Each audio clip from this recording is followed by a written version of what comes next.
अस्सलाम वालेकुम जी। आज का लेक्चर हमारे पास है electric field due to disc of charges. तो जनाब, आज हम इससे पहला जो टॉपिक देख चुके हैं that is electric field due to ring of charges. तो अब रिंग की बजाय हम पूरी डिस्क देख रहे हैं और ये समझ रहे हैं कि पूरी डिस्क पे चार्ज यूनिफॉर्मली डिस्ट्रीब्यूटेड है।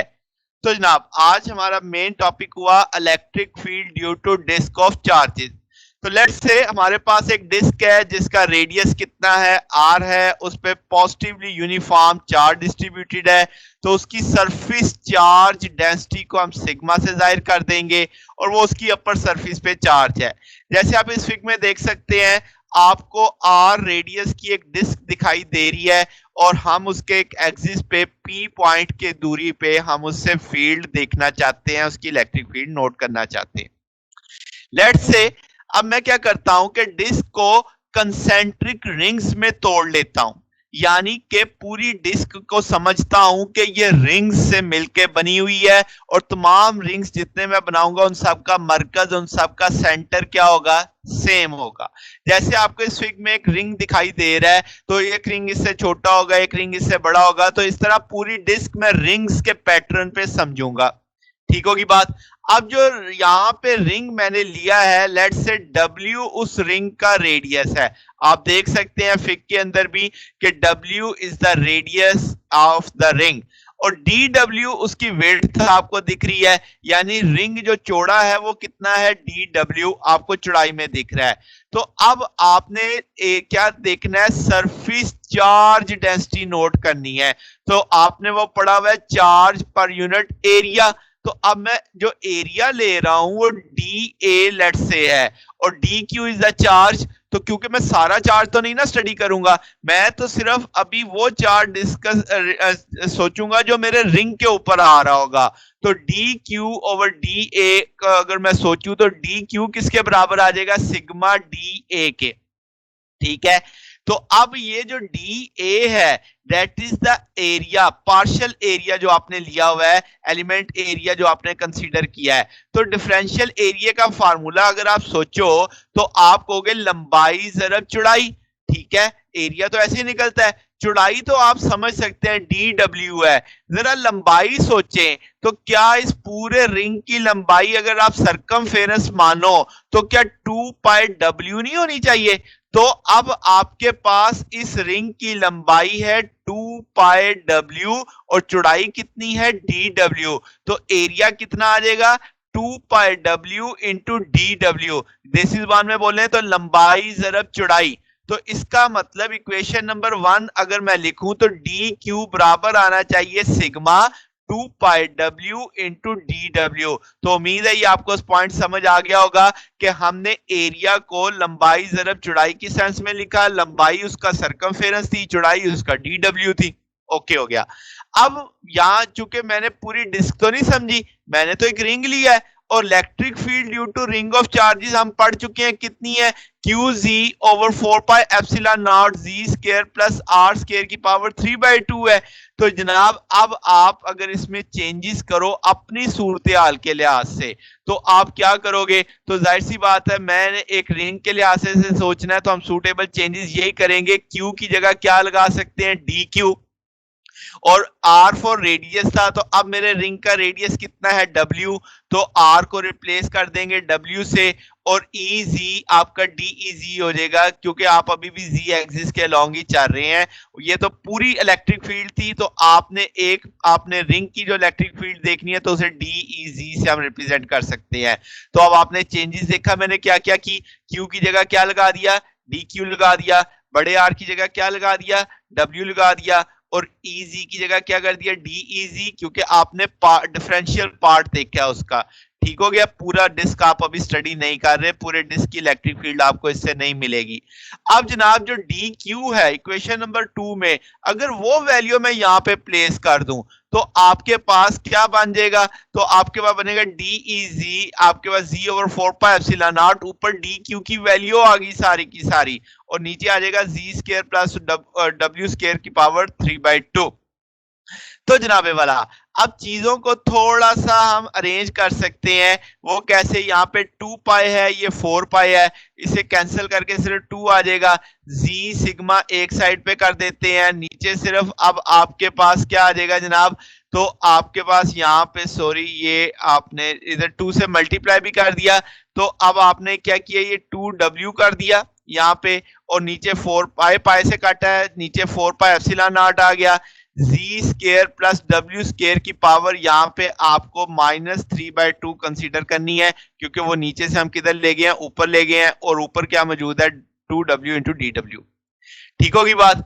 तो अब आपने क्या किया, जस्ट अरेंजमेंट्स की हैं, जी सिग्मा कर दिया, पाई पाई से काट दिया, तो अब आपने नीचे वाले फैक्टर को ऊपर ले गए।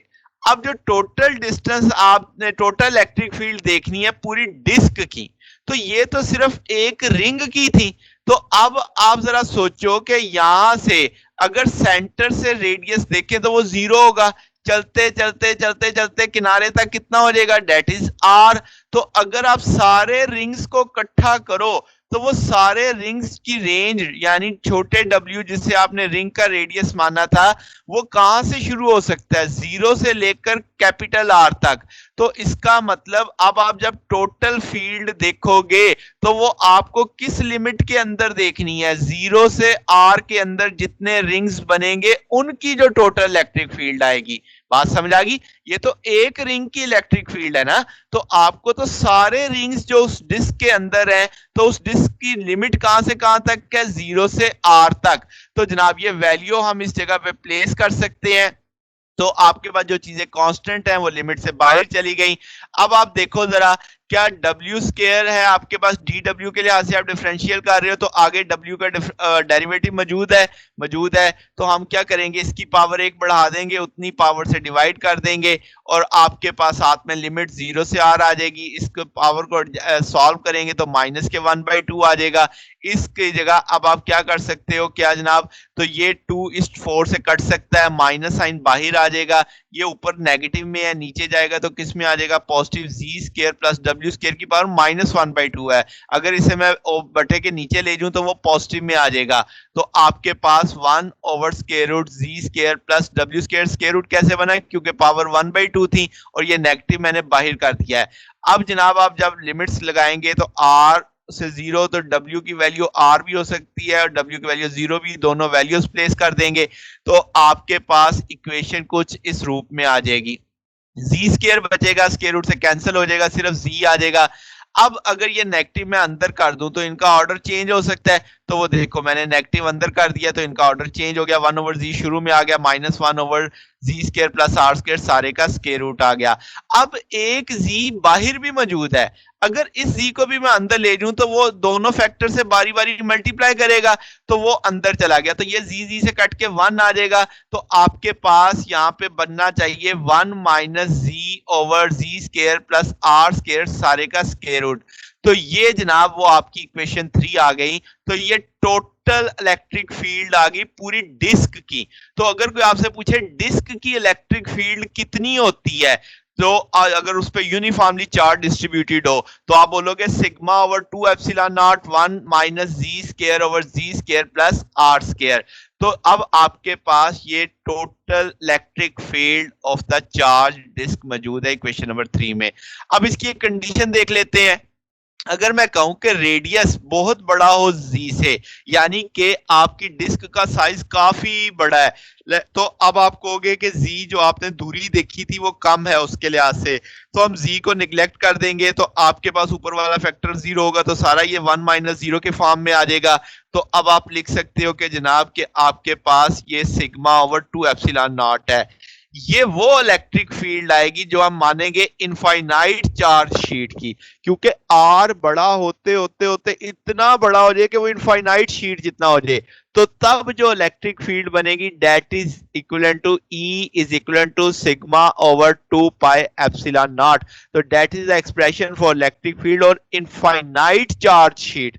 तो ये आप कब किस डिस्क का मानोगे?